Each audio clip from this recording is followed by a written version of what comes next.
아멘. 성령 충만하십시오. 말씀 충만하십시오. 오늘 말씀부터는 이제 마가복음 2부가 시작이 됩니다. 오늘 읽을 말씀 그 앞전까지를 마가복음 1부, 오늘부터는 마가복음 2부입니다. 마가복음 2부부터는 예수님이 자신을 따르던 그 무리들보다는 예수님의 가르침이 제자들에게 집중되어 있습니다. 예수님의 제자가 되는 것이 무엇인지를 가르치는데 초점을 두고 있죠.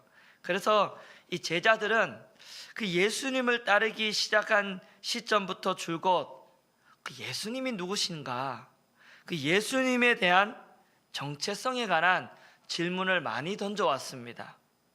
그러나 그 제자들은 그 질문에 대한 확신을 갖지 못하고 답을 찾지 못했습니다. 예수님의 놀라운 가르침, 또 놀라운 기적, 그것으로 말미암아 놀라기는 했지만 그 예수님이 누구신지에 대해 정확하게 제자들이 파악하지 못했습니다. 그래서 오늘은 예수님이 누구신지를 가르치기 위해 오늘 본문 27절에 보니까 빌립보 가이사라로 가십니다. 여러분, 왜 가이사라로 갈까요? 왜 빌립보 가이사라에 갔을까요? 또 중요한 건 빌립보 가이사라에서는 아무도 사람들을 만나지 않습니다. 예수님 가시는 곳마다 누가 왔죠? 많은 사람들이 왔는데 빌립보 가이사라에서는 그 어느 사람도 만나지 아니하고 제자들과 대화만 나누십니다. 예수님이 제자들에게 나를 누구라고 하느냐 물으십니다. 그리고 예수님을 따라가는 제자의 삶이 무엇인지를 설명하지요. 그러니까 제자들과 대화하기 위해서 어디로 가셨다고요? 빌립보 가이사라에 가셨다라는 거예요. 예수님 누구시고 예수님을 따르는 제자의 삶이 무엇인지를 그들의 마음에 새기기 위하여 빌립보 가이사라에 가셨습니다. 일찍이 그 헤롯 대왕이 지중해 연안 쪽에 항구 도시를 건설하고 이름을 가이사라라고 지었습니다. 그리고 그의 아들 헤롯 빌립이 갈릴리 북부 지방 쪽에 도시를 건설하고 가이사라라고 지었습니다. 아버지도 가이사라, 아들도 가이사라. 그런데 아버지와 아들이 지은 도시를 구분하기 위하여 아들은 빌립보 가이사라라고 했습니다. 왜냐하면 헤롯 빌립입니다. 아들의 이름은 헤롯 빌립이에요. 로마 황제 티베리우스를 기념하기 위하여 황제의 이름인 가이사라는 이름과 자신의 헤롯 빌립이라는 이름을 따가지고 빌립보 가이사라 이렇게 이름을 지었습니다. 당시 로마에는요, 로마의 황제를 딴 이름들이 도시의 한두 곳이 아닙니다. 그런데 아무나 로마의 황제의 이름을 따가지고 도시 이름을 지을 수 있는 건 아닙니다. 로마 황제의 이름을 따가지고 도시를 지으려고 하면 로마의 황제의 이름에 걸맞는 그 정도의 도시의 규모가 되어야 됩니다. 그리고 또 도시 가장 높은 곳 한가운데는 황제를 숭배하는 신전이 반드시 세워져 있어야 됩니다. 그러니까 빌립보 가이사라는 그럼 뭐가 세워져 있어요? 한중간에 뭐가 세워져 있어요? 신전이 세워져 있는 도시입니다. 예수님이 신전이 세워져 있는 도시의 제자들을 끌고 가셔가지고 뭐라고 물으시죠? 사람들이 나를 누구라 하느냐? 제자들이 뭐라고 대답하는가요? 28절 시작.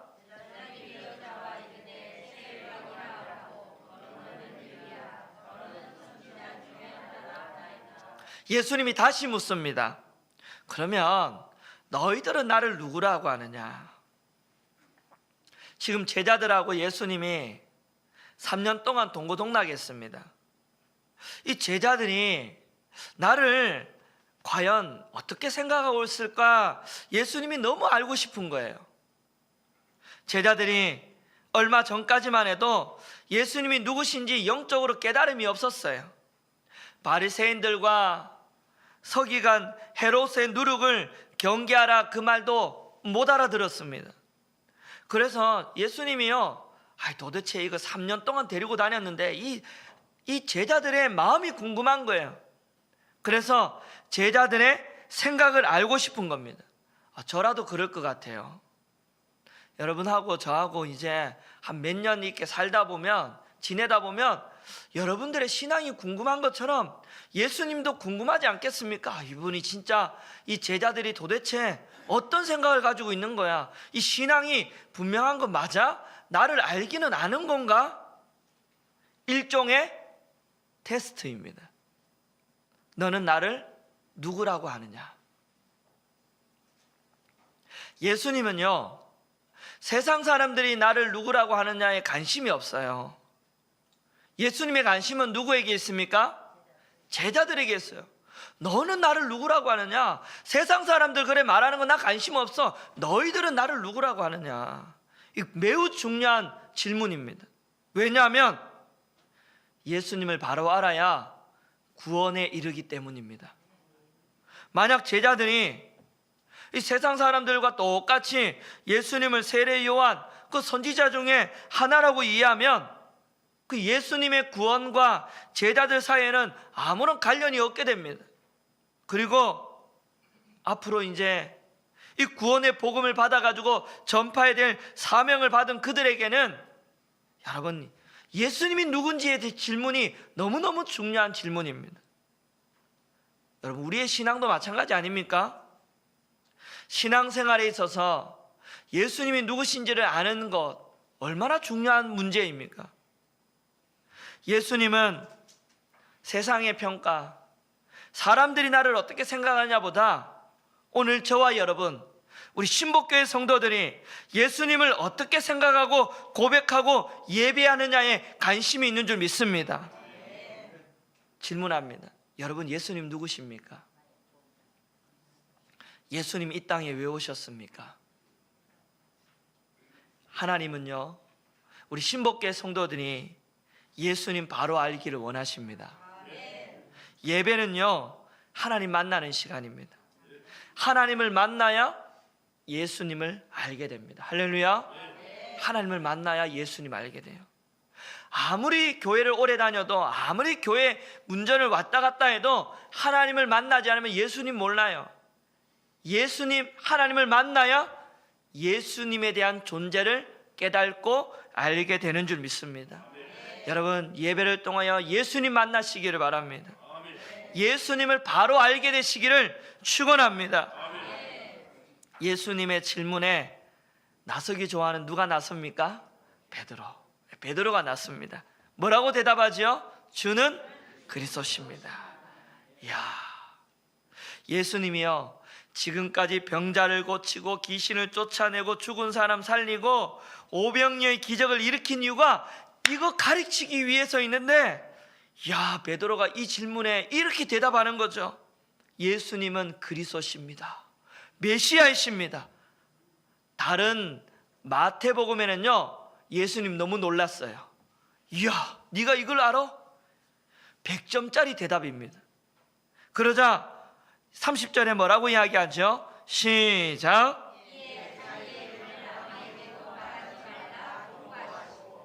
왜 예수님이 자기의 정체성을 이렇게 드러내지 못하도록 하실까요?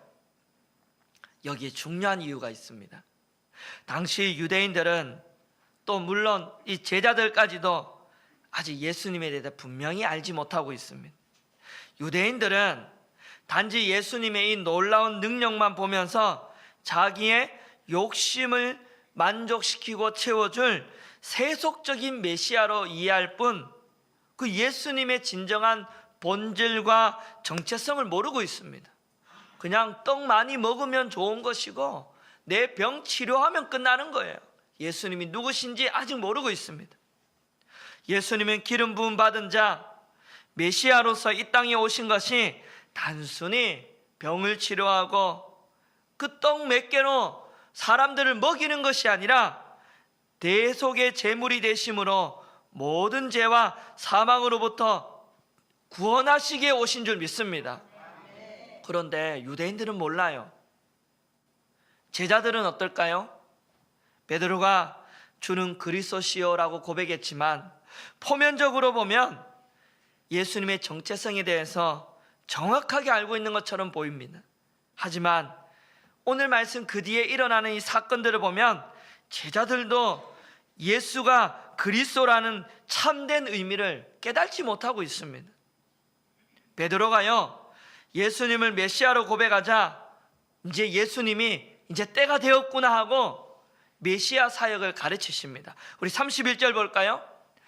베드로의 고백 이후에 이제 때가 되었구나, 내가 이제 나의 정체성을 드러낼 때가 되었구나 하고 31절 보십시오. 시작.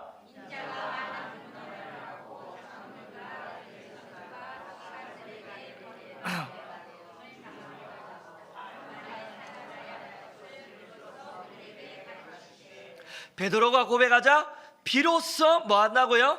가르치기 시작하시니라. 예수가 메시아라고 고백하자 그때야 비로소 메시아가 담겨져 있는 의미를 가르치기 시작합니다. 그러면 예수님이 말씀하시는 그 메시아의 의미가 무엇입니까? 바로 예수 그리스도께서 순환당하시고 죽으시고 부활하신다는 것입니다.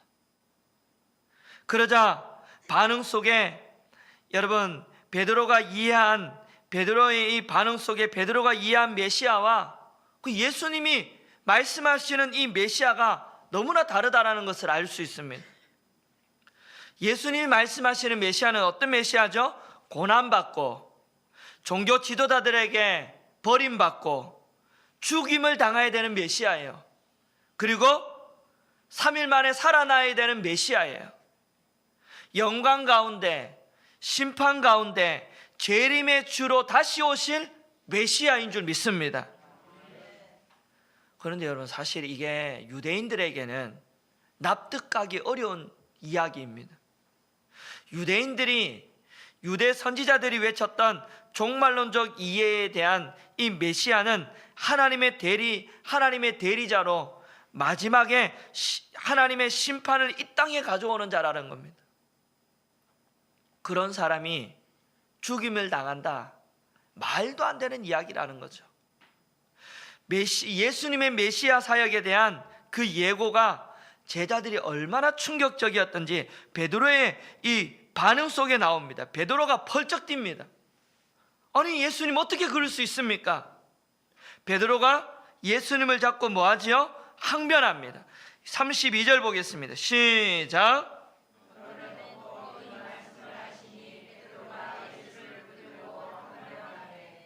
이 항변하다 이 단어가요 에피티오마라는 단어입니다. 무슨 뜻인지 아세요? 풍랑을 꾸짖거나 예수님이 풍랑을 꾸짖거나 귀신을 꾸짖을 때 쓰는 단어가 항변하다는 단어예요. 예수님이 풍랑을 꾸짖어 담담하게 하셨고 귀신을 꾸짖어 가지고 귀신을 쫓아내신 것처럼 베드로가 누구를 꾸짖어요? 예수님을 꾸짖어요. 예수님 말도 안 되는 소리 하지 마세요. 제가 지금 그물하고 배하고 다 지금 던져버리고 예수님 쫓아왔는데 예수님 지금 죽는다는 말이 되냐고요. 지금 베드로도 아마 정치적 메시아로 장차 유대 나라에 예수님이 왕이 되면 배하고 그물 다 던져버리고 왔는데 자신도 그 영광의 자리에 한 자리에 앉을 것을 계획했는데 예수님이 갑자기 죽는다라는 거예요. 얼마나 황당합니까? 항변하는 거죠. 예수님 말도 안 되는 얘기 좀 하지 마세요. 그러자 33절 보세요. 예수님의 반응 한번 보세요. 시작.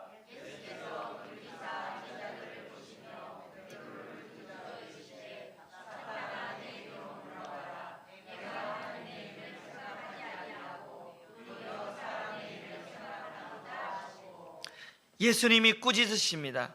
베드로를 보시면 꾸짖으시죠. 뭐라고요? 사단아 물러가라. 한번 합시다. 사단아 물러가라. 그 옆 사람께 하면 안 됩니다. 오해받습니다. 자기 자신을 향해 한번 시작. 사단아 물러가라. 예. 왜 예수님이 꾸짖으시죠? 하나님의 일을 생각하지 않고 사람의 일을 생각하기 때문이라는 거예요. 여러분, 사단이요 멀리 있는 게 아니에요. 누구든지 하나님의 일을 생각하지 않고 사람의 일을 생각하면 그 순간 사단이 됩니다. 하나님의 일은 뭘까요? 그러면 하나님의 일은 뭘까요? 예수님 고난당하시고 십자가에 죽으시고 부활하시는 게 누구의 일입니까? 하나님의 일. 사람의 일은 뭘까요? 예수님 고난당하시고 죽으시고 부활하셔야 되는 하나님의 일을 포기하고 정치적 메시아로 이스라엘의 왕위에 올라 세상의 영광을 누리는 게 사람의 일이에요. 베드로는 지금 사단이에요. 예수님 십자가의 길을 포기하고 예수님 그 대신에 유대의 왕위에 오르셔가지고 세상의 영광을 취하는 그 일에 주님 가십시오. 그러면 나도 세상의 영광을 누릴 수 있습니다. 이 베드로의 요구를 어디 성경을 읽다가 많이 본 적 없습니까? 마태복음 4장에 가면요, 예수님이 성령에 이끌려 가지고 마귀에게 시험을 받기 위하여 광야로 가십니다. 40일 금식 기도하시죠. 그러자 사단이 예수님을 시험합니다. 어떻게 시험하던가요? 저 돌덩이를 떡덩이가 되게 하라. 그리고 오늘 본문과 굉장히 비슷한 시험 또 하십니다. 사단이 예수님께 천하 만국의 영광을 보여주며 자기에게 경배하면 모든 걸 주겠다고 유혹하시죠. 사단이 예수님 십자가의 길을 막으시는 거죠. 예수님 십자가의 길 가지 마세요. 내가 천하 만국 보여줄 테니까 그 영광을 취하십시오. 그 베드로의 지금 요구나 베드로의 항변이나 그 사단의 그 요구나 다를 게 없어요. 예수님이 사단을 물리치십니다. 예수님이 베드로를 사단아 물러가라고 물리치십니다. 그런다고 베드로가 사단이라는 말이 아니라 사단의 지배를 받고 있다라는 거예요. 사단의 지배를 받고 있는 그 사람은 사단이라고 책망받을 수밖에 없는 것이죠. 여러분, 베드로가 혼났을 때 아마 베드로만 뜨끔했겠습니까? 제자들도 뜨끔했겠습니까? 원래 집에서요, 큰아이가 혼나면 누가 뜨끔하냐면 둘째, 셋째가 뜨끔해가지고 자기들이 안 하는 짓을 해요. 막 청소를 한다더니 막 그러거든요. 지금 베드로가 혼났는데 누가 뜨끔했을까요? 제자들 다 뜨끔했을 거예요. 예. 하나님의 일을 생각하지 않고 사람의 일을 생각한 사람이 베드로 혼자였을까요? 이 질문을 여러분들에게 던져보겠습니다. 오늘 이 자리에는 없습니까? 오늘날 상황으로 한번 바꿔봅시다. 어떤 사람이 교회를 다닙니다. 교회를 다니면 하는 일마다 잘 되고 잘 풀리고 잘 될 거야. 그 예수 믿으면 세상의 영광을 누릴 것을 기대하고 다닙니다. 그런데 교회를 다니면 그게 아니거든요. 교회를 다니니까 고난이 없는 게 아니에요. 뭐 세상에 있으나 교회에 있으나 힘든 일 맹 마찬가지고, 맞죠? 아니에요? 네? 세상에 있으나 교회에 있으나 문제는 맹 마찬가지로 다가오고 힘든 일 맹 마찬가지예요. 거기 사람들 힘든 거 우리도 힘든 거예요. 네? 말씀해 보니까 신앙은 그런 게 아니라는 거죠. 신앙이라는 건, 교회를 다닌다는 건, 예수 믿는다는 것은 인생이 잘 풀리고 세상의 영광을 취하기 위해 다니는 게 아니라 뭐라고 그러죠? 세상을 바로 살게 될 거라고 말합니다. 예수님의 말씀에 빗대어 적용해 보면 누구든지 교회 다니려거든 자기를 부인하고 자기 십자가를 지고 교회를 다닐 것이니라. 할렐루야. 예? 자기를 부인하지 않고 자기 십자가를 지지 않는 채 몸만 왔다 갔다 하는 거 신앙생활 아니라는 거죠. 그러면 이런 질문이 자연스럽게 나옵니다. 여러분, 제자란 무엇입니까? 한번 얘기해 봅시다. 제자란 무엇입니까? 오늘 말씀의 핵심 질문이에요. 제자란 무엇입니까? 신앙생활은 무엇입니까? 그리스도인이 된다는 건 무엇입니까? 34절입니다. 같이 읽어볼까요? 시작.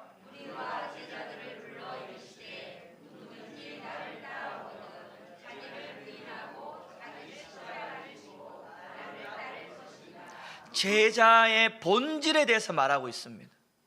제자란 뭐죠? 너 나 제자야 하면 뭐죠? 제자는 누구 닮아야 돼요? 뼛속까지 닮아야 돼요. 예? 제자는 스승이 가신 길을 따라가는 사람입니다. 예수님 뭐라고 하세요? 나를 따라오려거든, 내 제자 되고 싶으면 나를 따라오려거든 뭐라 그러죠? 자기를 부인하고 십자가 지고 따라와 그러는 거죠. 예? 여러분, 예수님의 제자가 된다는 것은 짊어져야 될 십자가가 있다는 것입니다. 제자들에게 십자가의 길은 피할 수 없습니다. 여러분, 우리가 짊어져야 될 십자가가 무엇입니까? 이 질문을 했더니 어떤 집사님이 남편이 십자가입니다. 자식들이 십자가입니다. 저 자식들만 없어도. 예? 예? 십자가가 뭘까요? 십자가는 고난과 죽음입니다. 고난. 예수 믿음으로 말미암아 생기는 고통과 고난이 십자가입니다. 예수 믿기 전에는요, 그게 고통이요 고난이라고 생각을 못 해봤어요. 뭐 여기도 불법 여기도 불법 같이 다 불법을 저지르는 거니까 이 불법을 저질러 놓고 내가 이것 때문에 고민하지 않았는데, 예수 믿는다는 건 뭐예요? 마음이 찔리고 고난이 오는 거죠. 예수 믿고 나면 여러분, 고난이 옵니다. 고통이 있을 수 있습니다. 그때 내가 주님을 선택할 것인가, 다시 세상을 갈 것인가에 기로에 설 만큼 고난이 따른다라는 거예요. 예수님이 십자가 지시고 고난 당하시고 대속 사역을 이루신 것처럼 예수님을 따라가는 제자들에게는 십자가와 같은 고난이 온다라는 겁니다. 우리는 그 고난을 인내하고 이겨내야 되는 줄 믿습니다. 오늘 이 자리에 고난이 있는 분 있습니까? 인내하고 견디시길 바랍니다. 예수님을 따라가는 자에게 고난이 없을 수는 없습니다. 복음에 고난이 없을 수 없습니다. 여러분, 고난 가운데서도 인내하고 이겨내시기를 축원합니다. 십자가는 또 죽음입니다. 죽음과 직결됩니다. 십자가는 뭐지요? 죄인의 형틀입니다. 거기서 죽는다라는 거죠. 예. 오늘 말씀과 동일한 본문인 누가복음 9장 23절에 보면, 누구든지 나를 따라오려는 자기를 부인하고 날마다 제 십자가를 지고 나를 따를 것이니라. 할렐루야. 날마다 십자가 져라는 거죠. 날마다 십자가 지라는 말은 날마다 죽으라는 거예요. 할렐루야. 따라합시다. 날마다 죽어야 된다. 예. 죽은 사람은 말이 있어요? 반응이 있어요? 십자가가 내 안에 들어왔어요. 죽었어요. 십자가가 내 안에 들어온 사람은요, 교회 안에 들어오면 반응이 없어요. 사람의 말에, 어떤 사단의 말에 반응이 해야 안 해요? 안 해요. 아직 내가 반응한다는 건 내가 덜 죽었다라는 거예요. 어떤 사람이 나에게 속상한 말, 어떤 말을 해도 반응해야 안 해요? 안 하는 거예요. 십자가라는 것은, 십자가를 진다라는 것은 반응이 없는 거죠. 성품이 죽고 세상을 향한 생각과 마음이 죽고 다 죽어 있는 거죠. 저도 아직 좀 덜 죽은 것 같아요. 가끔씩 반응이 와서 이게 죽어야 되는데. 예. 바울은 뭐라고 고백했죠? 날마다 나는 죽노라. 바울은 죽었어요. 여러분, 죽어야 삽니다. 할렐루야. 예. 죽어야 살아요. 죽어야 하나님이 살리십니다. 예. 우리는 날마다 십자가 앞에 죽어야 되는 줄 믿습니다. 십자가 뭐라고요? 고난과 죽음. 고난과 죽음이에요. 고난이 있지만 여러분, 인내하고 죽어야 돼요. 죽을 때 하나님이 살리실 줄 믿습니다. 이어지는 36절 말씀 보세요. 제자의 삶이 그러면 무엇인지 말합니다. 이제 이것은 좀 적용된 말씀, 실천의 말씀. 36절 시작.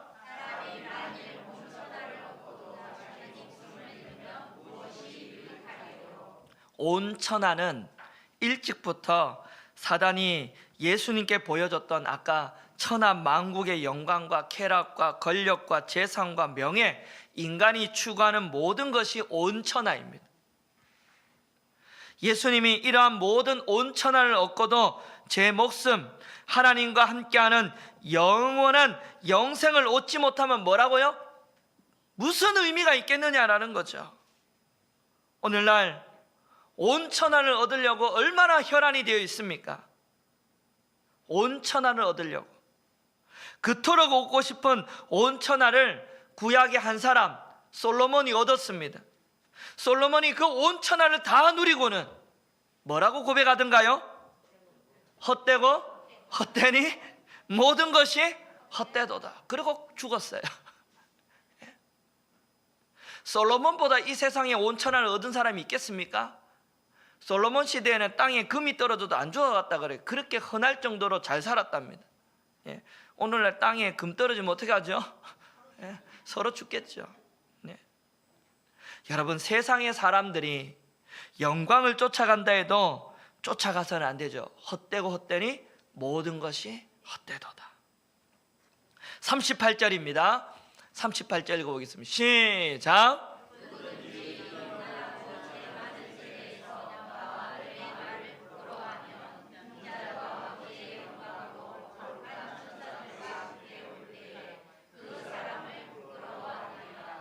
아멘.